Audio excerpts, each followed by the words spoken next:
जीविका बना वरदान। जीविका बना वरदान मैं TN Singh times of panchayat के लिए चला हूँ सुदूर ग्रामीण इलाका में। ये मुजफ्फरपुर ज़िले के सरैया प्रखंड अंतर्गत रुपौली गांव है। इस रुपौली गांव में चला और यह समझने के लिए चला कि जीविका से जो एकदम जो गरीब बहनें हैं वो कितना तक लाभान्वित हो पाए हैं। और दूसरी बात कि हमारे समक्ष यहाँ गांव में बतौर जीविका बहनें अतिथि के तौर पर प्रखंड प्रोजेक्ट मैनेजर साहब जो हैं यहाँ के, उनको आमंत्रित करके बुलाई है दीदी लोग, और उनसे भी हम ढेर सारी जानकारी इकट्ठा कर आप दर्शकों तक पहुँचाने का काम करूँगा। और फिलहाल देख सकते हैं यहाँ पर जो दीदी लोग बैठी हुई हैं, सभी दीदी ये प्रोजेक्ट मैनेजर साहब, ब्लॉक प्रोजेक्ट मैनेजर साहब को आमंत्रित की हैं। और मुझे पता चला तो सोचा कि क्यों नहीं संपूर्ण जिला के जो हमारे गरीब बहनें हैं उन तक ये संदेश मैं पहुंचाऊं कि आखिरकार ये जीविका वरदान उनके लिए कैसे हैं। तो चलिए सीधे सीधे हम चलेंगे यहाँ के जो अधिकारी हैं जीविका के प्रखंड अधिकारी, उनसे रूबरू कराते हैं।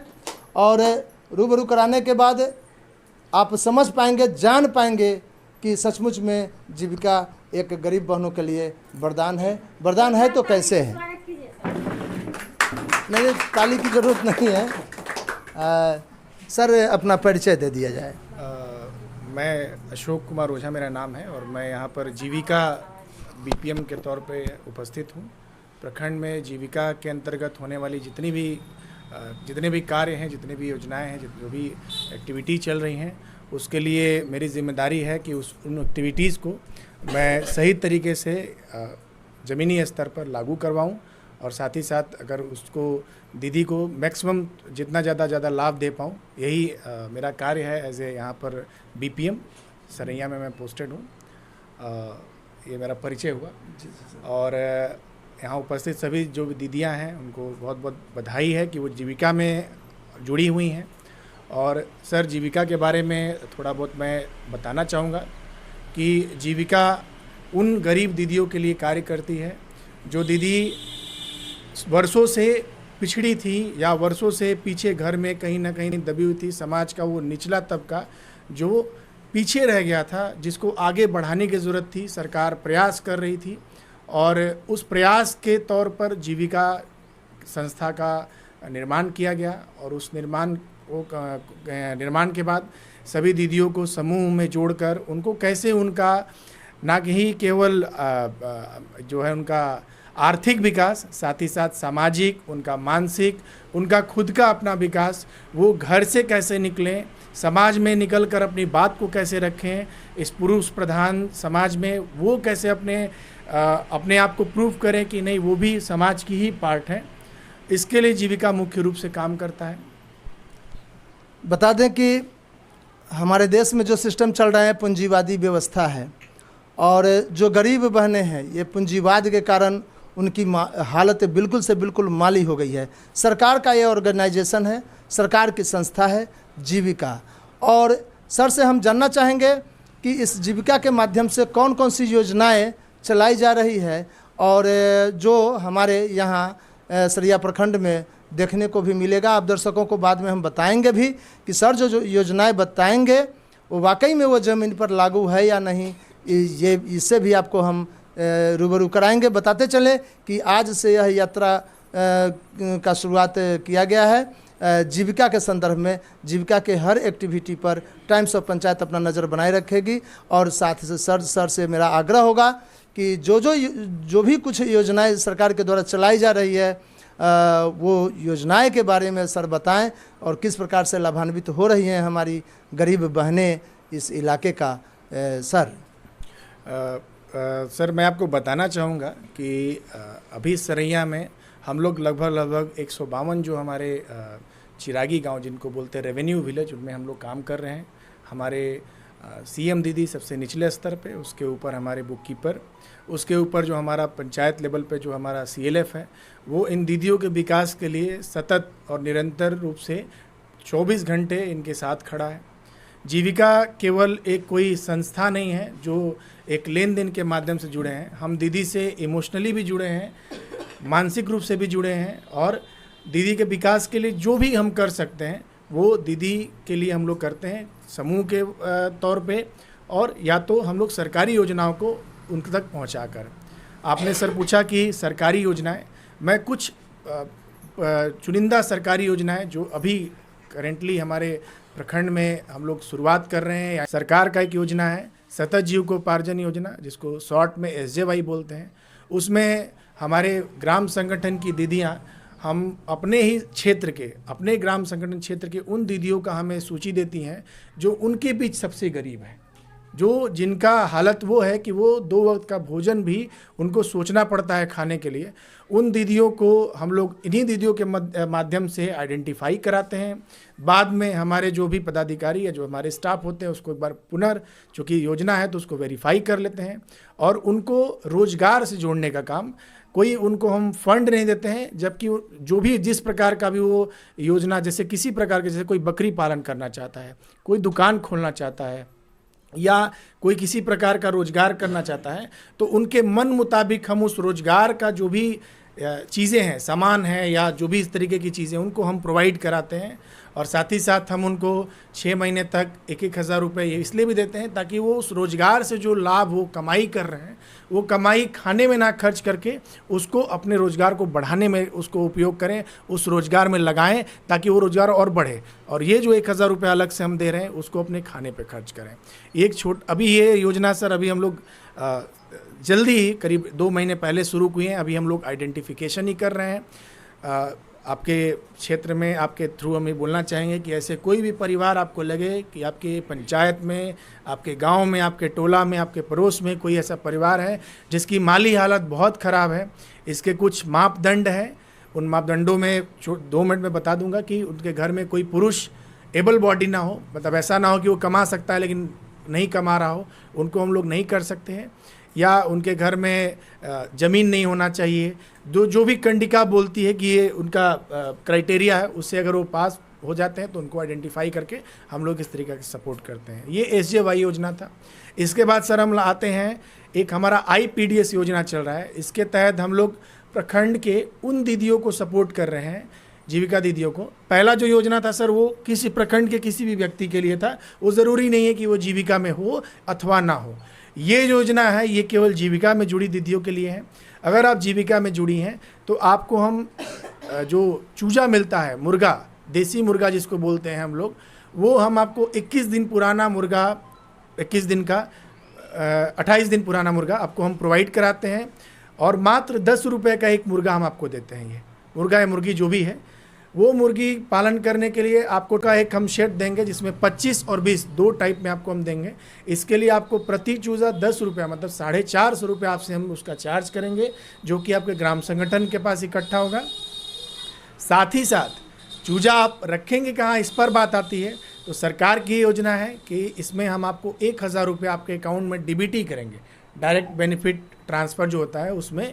और अगर किसी वजह से आप ये दरबा नहीं बना पा रहे हैं, आपको प्रॉब्लम हो रहा है, तो हम उसमें भी CLF के थ्रू आपको सपोर्ट करेंगे कि आप दरबा कैसे बना सकते हैं। या एक VO की सारी दीदी इकट्ठा हो जाएं कि हमको 20 दरबा बनवाना है, तो उसके लिए हम आपको सपोर्ट करेंगे कि कोई ऐसा बंदा आइडेंटिफाई करके भी CLF आपको देगा कि वो आपको बना के दे सके।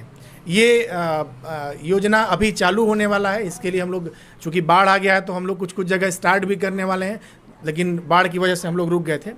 एक तीसरी सर योजना है कि आपके प्रखंड के हर एक गांव में, अभी करीब 25 गांव में हमारी पशु सखी दीदी कार्य कर रही है।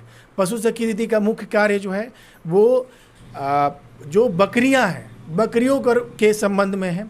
बकरी को जो है डिवॉर्म करना हो, उनको इंजेक्शन देना हो, छोटी मोटी इनका चोट हो उसका इलाज करना हो, उनको उनका खरीद बिक्री करना हो। मुख्य रूप से आप देखेंगे कि जो कसाई आते हैं वो आपका बकरी ऐसे पकड़ते हैं और बोल देते हैं हाँ दीदी 4 किलो का है या 7 किलो का है, लेकिन हमने अपने पशु सखी को एक वेट मशीन दिया है जिससे वो बकरी का तुरंत एट ए मोमेंट आपका वो बकरी का वजन करेंगी और आपको बताएंगी दीदी आपका 350 रुपये या 400 रुपये के हिसाब से इतना इस बकरी का दाम हुआ और इतने पर ही बेचें। समय समय पर सर हम त्योहारों के बाद या त्योहारों के पहले हम लोग गोट हाट भी लगाने का अभी प्रयोजन कर रहे हैं। एक जगह लगाए भी थे, हमें सफलता भी मिली है। हर पंचायत में हम लोग गोट हाट भी लगाएंगे जिससे हमारी वो दीदियाँ जो बकरी पालन कर रही हैं, एक कहावत कही जाती है कि बकरी जो होता है ना गरीब के लिए छोटा ATM होता है, अगर उसको बेचना है तो सोचना नहीं पड़ता है, आप आधे घंटे में बकरी बेच सकते हैं। तो उन दीदियों को सहायता मिल सके और उसका उचित मूल्य दीदी को मिल सके, इस पर हम कार्य कर रहे हैं। और पशु सखी का जो है जो ये योजना है आपके ग्राम स्तर पर इसलिए किया गया है कि आपको वेटनेरियन डॉक्टर का खर्चा बचे, आप उसको कम पैसे 5 रुपये 10 रुपये 15 रुपये 50 रुपये तक दे के अपना जो भी बकरी से संबंधित इलाज है वो आप करा सकते हैं। वो डॉक्टर तो नहीं है, लेकिन हाँ वो डॉक्टर से कम भी नहीं है, से कम भी नहीं है, वो आपको हर प्रकार का बकरी का इलाज करने के लिए वो सपोर्ट करेंगे। एक सर अंतिम में हम एक बात बोलना चाहेंगे कि हमारी जीविका दीदी को ये समझना पड़ेगा कि जो भी हम आपको लोन दे रहे हैं जिसका ब्याज दर मात्र 1 रुपया प्रति महीने के हिसाब से है, जो बैंकों की सहायता से हम दे रहे हैं। सरैया में 14 बैंक हैं जिनके साथ हम लोग काम कर रहे हैं। हर बैंक मैनेजर आपको लोन देने के लिए आतुर हैं। बस एक ही उसके लिए कंडीशन है कि दीदी अपना आप जो रिपेमेंट है, अगर आप हर महीने रिपेमेंट करेंगी, आप जिस दिन ये जान गई कि आपके विकास का एक ही जो है रीज़न है या बोल सकते हैं कि एक ही उपाय है, वो है रिपेमेंट। आप जितना ज़्यादा रिपेमेंट करेंगी बैंक उतना बड़ा आपको लोन देगा। और मुझे बताते हुए सर आपको बहुत खुशी हो रही है कि अभी तुरंत ही प्रधानमंत्री जी ने ये मतलब घोषणा की है कि अब हमारे समूहों को जो पहले 10 लाख तक का मैक्सिमम बैंक लोन दे सकता था, RBI के थ्रू अब वो 20 लाख तक का हम लोन दे सकते हैं। करेंटली हम लोग 3 से 5 लाख तक का लोन दे रहे हैं हमारे समूहों को, हमारी दीदियों को। और हमारा बस ये एक आशा रहेगा कि दीदी समय से प्रति महीने अपना रिपेमेंट करना जिस दिन सुनिश्चित कर लेंगी, आपको किसी भी MFI के पास, किसी भी जो है माइक्रो फाइनेंस के पास जाने की ज़रूरत नहीं है। आपका CLF, आपका समूह, आपका VO और आप बैंक से ही इतना ज़्यादा लोन ले पाएंगी कि आप अपना सारा काम कर सकती हैं। अगर सर कोई और सवाल हो तो। देखिए ढेर सारी बात सर ने बताया और इस प्रकार से यहाँ पर ढेर सारी जीविका दीदी बैठी हुई हैं, उन्हीं से समझ लेते हैं एकदम संक्षेप में, थोड़ा थोड़ा समय, एकदम कम से कम समय में कि आप कितने दिन से जुड़े हैं और आपको जीविका के माध्यम से कोई लाभ मिल पाया या नहीं। क्या नाम हुआ आपका? मुन्नी देवी। हाँ, जीविका से आप लाभान्वित हैं या नहीं? हाँ, है? हाँ। क्या रोजगार कर रही हैं? हार्डवेयर का काम है। हार्डवेयर के दुकान किए हुए हैं, वाह। आपका क्या नाम हुआ दीदी? हीरा देवी। आप क्या कर रही हैं अभी? परचून के दुकान। जीविका के माध्यम से? हाँ। वाह वाह, धन्यवाद। आपका क्या नाम हुआ दीदी? मीना कुमारी। मीना कुमारी जी, आप क्या कर रही हैं अभी? सिंगार स्टोर का दुकान है। सिंगार स्टोर का दुकान जीविका के माध्यम से? हाँ, ये बोलते जाइए कि अपनी पूंजी से किए या जीविका के द्वारा आपका विकास हुआ। चलिए, यहाँ पर और दीदी लोग हैं। क्या नाम हुआ दीदी? गुंजा कुमारी। क्या कर रही हैं आप? किराना का दुकान। किराना का दुकान अपने पूंजी से की है? जी नहीं, जीविका से लोन। जीविका से। क्या नाम हुआ दीदी आपका? प्रेमी देवी। क्या कर रही हैं अभी आप? किराना दुकान है। तो अपने पूंजी से किए या जीविका के पूंजी से? हाँ, धन्यवाद। और कोई दीदी है जो बताएंगी? बोलिए। मैं जीविका में जुड़े तो लोन लिए है जीविका से, तो पहले नहीं था पैसा लिए है तो थोड़ा मोड़ा काम कर रहे हैं दुकान। अच्छा अच्छा, आपका स्वरोजगार चल रहा है। चलिए, क्या है दीदी, आप कौन सा बिजनेस कर रहे हैं? सिंगार स्टोर। श्रृंगार स्टोर अपने पूंजी से कर रहे हैं? नहीं, सहायता के मिल से। हाँ, जीविका से जुड़े तब से। तो कुल मिलाकर के हम ये कह सकते हैं, आप अभी क्या कर रही हैं? दवा के दुकान है सर। चलिए चलिए, अपने पूंजी से किए हैं क्या? सर जीविका के पूजे से। वाह वाह वाह। यहाँ एक दीदी के पास होटल है, रेस्टोरेंट, वहाँ अच्छा अच्छा अच्छा अच्छा, दीदी होटल चलाती हैं। क्या नाम हुआ दीदी? रेणु देवी। होटल चला रही हैं अभी? जी। चलिए, अपने पूंजी से? नहीं, जीविका के पूजे। अच्छा, चलिए धन्यवाद। तो कुल मिलाकर के ग्रामीण क्षेत्रों में जो गरीब बहनें हैं उनके लिए जीविका वरदान है। आपको मैं ले चलूँगा, यात्रा आज से मेरी शुरू हुई है। जो बीपीएम सर ने बताया, जिस योजनाओं के बारे में बीपीएम सर ने बताया, उस सभी का फिजिकली हम आप सबों के बीच बताएंगे सत्यता कहाँ तक है और जीविका सफल कहाँ तक है। फिलहाल जीविका गरीबों के लिए वरदान है। इन्हीं बात आपको बताते हुए हम चाहेंगे कि अगला पड़ाव में फिर विस्तार से आपको मैं बताऊंगा। तब तक के लिए मैं टीएन सिंह अपने सहयोगी कैमरामैन अमरेश कुमार जी के साथ जगे रहिए, जिंदा रहिए और बने रहिए टाइम्स ऑफ पंचायत के साथ। नमस्कार।